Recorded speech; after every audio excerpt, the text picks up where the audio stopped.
I was able to convert 2 of them. They weren't labeled, so I didn't know what was in them. So I took the first top 2 to Costco to have them converted into DVD. And so we're gonna check it out right now, see what's on there. This is my mother, father, and my father's mother, Mae Ying, all touring around Mexico City in 1957. Dad always loved Mexico City. He would tell me that it has as beautiful as Paris for a tenth of the price. You get your very own. You get your very own boat in Zoshimio. Mom and Grandma going in there. Yeah. I love your hat, Mom. Yeah. Look at your sun hat. I'm gonna get You know, seasick. she doesn't like the sun and the wind is blowing her hat off. Yeah, it's probably a little bit rough. I'm not one for trouble. Oh, but you look like you're having a good time. Oh, you guys caught something. Oh, there. Okay, it's coming in. It's coming in. Oh, it's a sailfish. Oh, yeah. Yeah, you guys he's got got it. the Oh, nose. Jess got one. Let's see all the rest. That's a big fish. You gotta convert all the rest.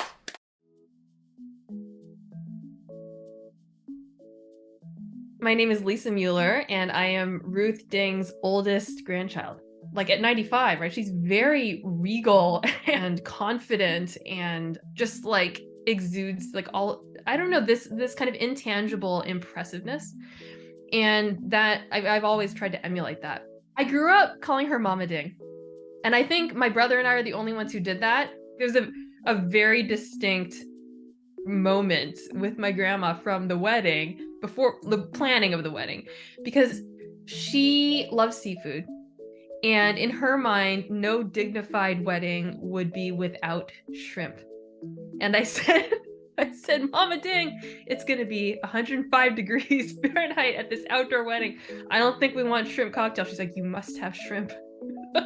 Any self-respecting person would offer their guest shrimp. And like, I lovingly referred to this as Shrimpgate because wedding planning is really stressful, and I think I was just at kind of the peak of my anxiety, and I was like, I don't care if there's shrimp. We got the shrimp, it was fine. I think she enjoyed eating it, and now we can laugh at it, and I think she and all of us had a really fun time at the wedding. I am Derek. I am Ruth's grandson. My mom is Claudia Ding. She's just really fun to be around. She's a really nice person and like really easygoing, and she's there to tell me things to like look out for my health and eat well, and she lives this by example, and she's always telling me about the healthy food she's eating and how it's really easy to prepare. Derek, you should go to Costco and buy these frozen salmon. They're so easy. You just throw it in a bowl and microwave it with some soy sauce. And avocados every day. She loves the avocados, eating with the toast. And she's telling me this because she wants me to do it too. Brown bread. Mm-hmm. Avocado. Is this your breakfast? That's my breakfast. How many times do you eat this a week? Every day. Every day you have your avocado toast. That's my breakfast. My name is Lance Ding. I am Ruth's grandson. My name is Kami Ding, and I am the daughter of Larry. When me and my younger sister were younger, we'd go to grandma's house all the time, probably like once every 2 weeks. We still visit like quite often. She would always make us spaghetti because it was just our favorite thing. And I remember my mom would make spaghetti, and we would get upset because it just didn't taste as good. And we were like, you need to make it like grandma. And then my mom was like, I don't know how she makes it. It would be really rich. It would have like a lot of meat flavor to it, which is really unusual. I think she had like chicken. I think like chicken broth was like the secret to it. I'm not sure. I never saw her make it, but it was like it's something I can never replicate. I think growing up, I never realized how accomplished my grandma is. I think like in my head, she was just like normal grandma. I think as I got older and started to realize all these things that she had accomplished. And then she was always just an inspiring person, super like huge amounts of heart and compassion, and definitely showed it to me and my sister and like our whole family through our whole lives, and I definitely took interest in what we're doing. My name's Emily Ding. I am her youngest grandchild. So after school, there's like this time between the end of school and tennis. So I just go and stay at my grandma's house. And She makes something for me to eat, and then we talk about school, and then we watch TV together. She makes a wonton soup, which I love to eat.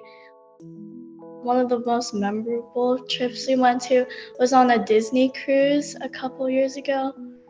And we got on this like huge ship that was like Disney themed, and then we got to walk around and get like the autographs from the princesses. I saw Elsa, which I used to be really obsessed with. I also saw Mickey and Minnie Mouse.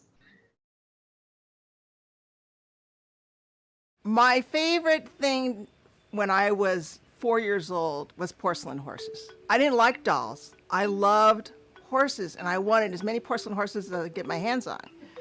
Then my parents took me to the pony ride at Irvine Regional Park, and I was in heaven. I would say to my parents, I want a horse, I want a horse, I want a horse. And they said, well, save up your money, save your money. Maybe someday you'll be able to buy a horse. But then eventually they said, okay, we'll give you horseback riding lessons. I took Western lessons, I took English lessons. I learned how to jump a horse. When I was 8th grade, they were a little worried that I was losing my focus in school. So I thought, well, I tell you what, I make a deal with you. If you make strict A, you pay attention, then I might think about maybe in some way let you take on a horse. And then she changed overnight. I got straight A's, and I got my first horse. I said, oh my gosh, now what am I going to do? We were renting them at the beginning, but she wanted her own horse. So eventually I bought her a horse. I was a half Arab, and I rode him English and Western and had a great time. I taught him how to jump, and I took lessons to learn how to train my horse. And so I had him for about 2 years. I showed my horse at the local horse shows. I didn't realize that, you buy a cheap horse, you can only use it for the beginner. When they get more advanced, you had to go to a better horse. It was really fun. And so that continued all the way through the end of high school. And then sadly, college came along, and there was clearly not going to be time available, and it would be too difficult to try to ride a horse every day. But I actually have recurrent nightmares throughout my life that my horse was being neglected because it was being left in the stall all alone, and I wasn't there to take care of him. The King and I was produced by the Long Beach Civic Light Opera. Mom decided that it would be great for us to audition because they had lots of roles for all the King's children. And then Mae Lon and I were cast, and it was very exciting. They had a live orchestra, and the actor who was cast to play the King looked just like Yul Brynner. He was a magnificent king for our production. Actually, the children just came out for just one scene and they could go home. But no, because she wanted to wait for the finale. I had to sit there and wait for her. You don't want to see the same show night after night. You get very tired, right? Good thing we have a motorhome. So I drove the kid on the big motorhome. While she's performing, I could be reading or taking care of my baby. So it was very comfortable, just like my house on wheels. 20 feet long, but it was completely self-contained with a kitchen and a bathroom. And Larry was a baby at the time. So it's remarkable that motorhome had a big 4-on-the-floor stick. And I'm impressed that Mom even knew how to drive that thing. In between casting rounds, Mom was coaching me on how to sing Getting to Know You. So for Mom to hang out in the motorhome with baby Larry all that time was ideal. It worked out, yeah. I'm very much different. Very, very much different from my 3 siblings. All of my family, including my children, thank goodness, are academic superstar overachievers. I hate school. When Mom and Dad moved to Newport Beach, the house was on a golf course. We'd play strip poker and then get all naked and run naked on the on the golf course. And then the wildest party was at graduation, where there was a rival group. They were having a huge beach party. I was having a graduation party with a band at my house. So the beach party got shut down. And I said, yeah, come on over. People were jumping off the roof into the pool, just like in that movie. Yeah, right. Almost Famous. I am a golden god!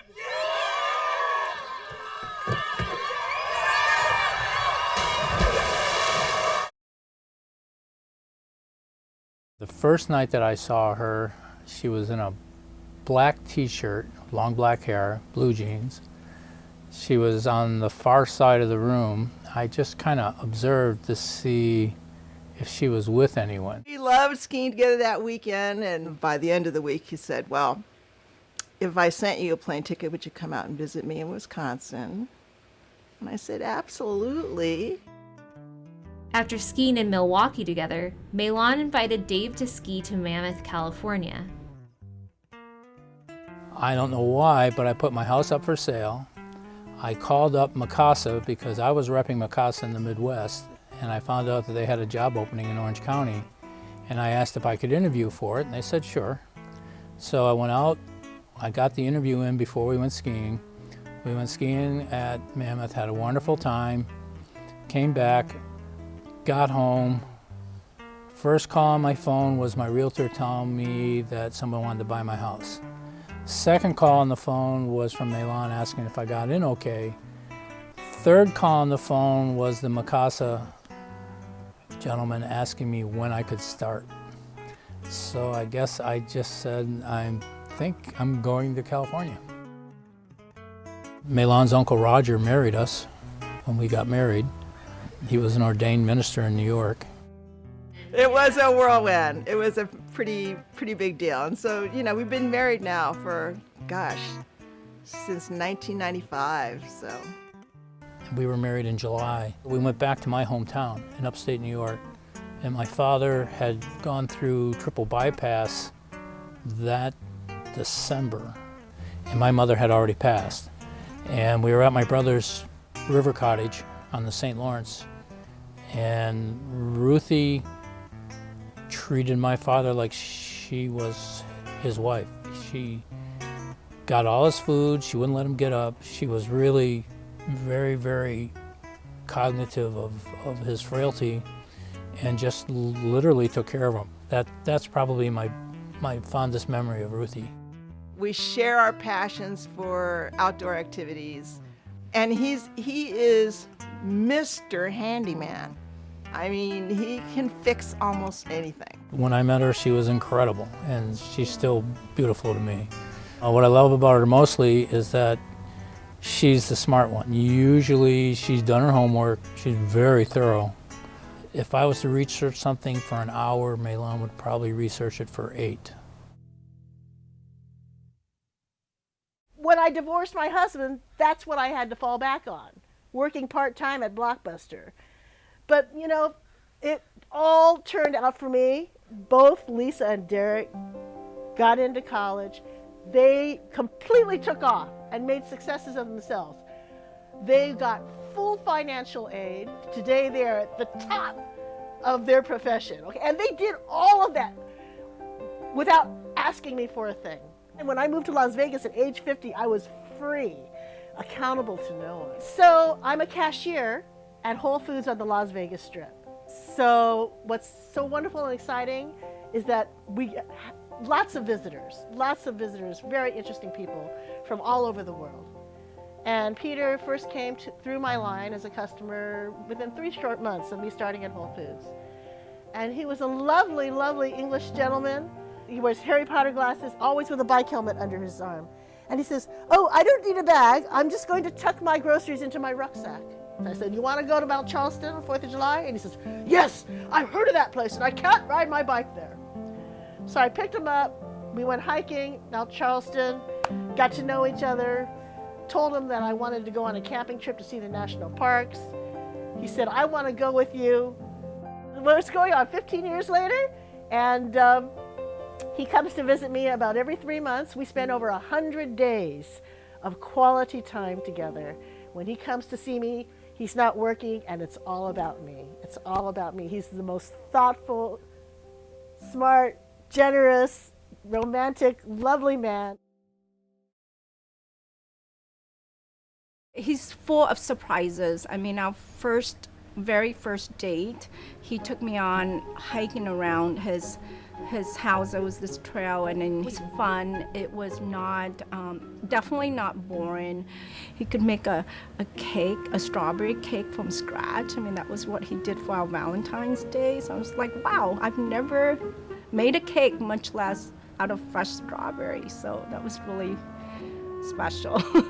So the first time I met Ruth, it was probably after our first or second date. I didn't have a car that day, and he said he could pick me up after work.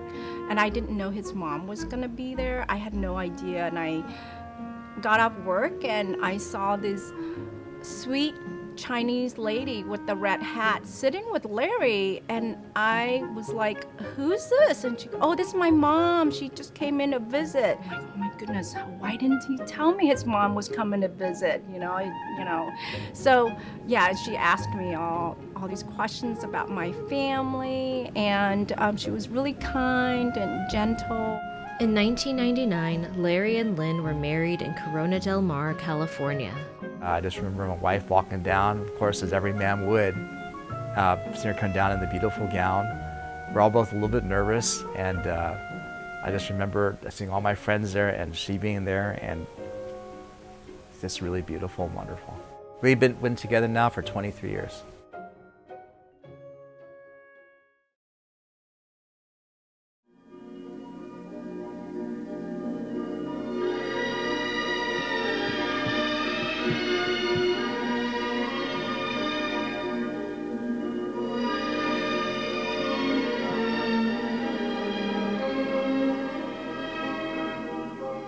After I graduated from law school, I had the opportunity. I was making good money. I could afford my own training. So I was fortunate to be in New York at the time, and I was spotted by Sonia Dunfield, who was a world Olympic coach. You know, there was avenues available for competition just opened up in the U.S. for adults skating, and they had national championships, regional championships. Balancing the two, competitive figure skating training and working in a big law firm was challenging, but I was able to do it for a good 10 years. To me, that 2000 Skating Nationals is really the culmination of a lifetime of work. It's a body of work. I had my most difficult program, including landing a double axel, which I had introduced to adult skating.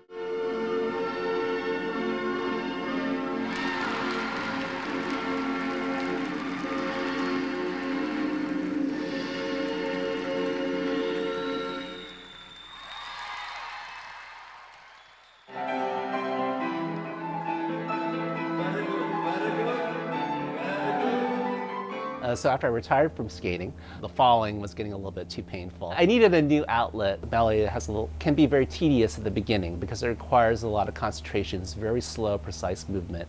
The ability to express yourself and create beautiful movement and shapes to music is an incredible feeling.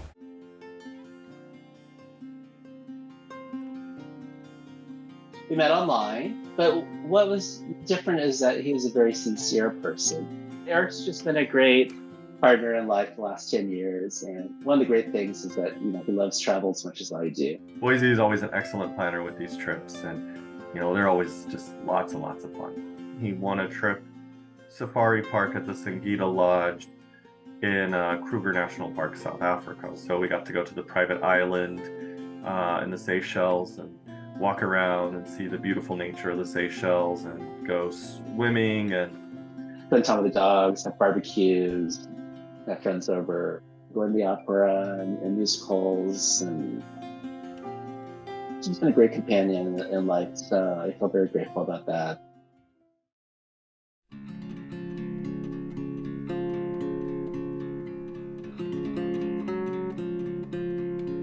We consider the five of us the children generation, and our children are now the cousins, first cousin generation. And the first cousin really know each other very, very well. And then now we go to the second generation cousin. We've been going to Oakland only for the last 3 times. Before that, we rented a place near Scottsdale.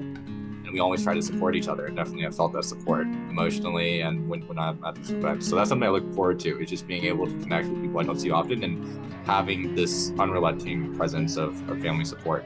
It was a lot of energy. I think everyone is really different, but it's fun because like we all kind of come together and hang out regardless, and we all come from like different areas, and it's cool to see, you know, what people are up to. I'm really relishing seeing my younger cousins like grow up and become like whole people and like do cool things with their lives.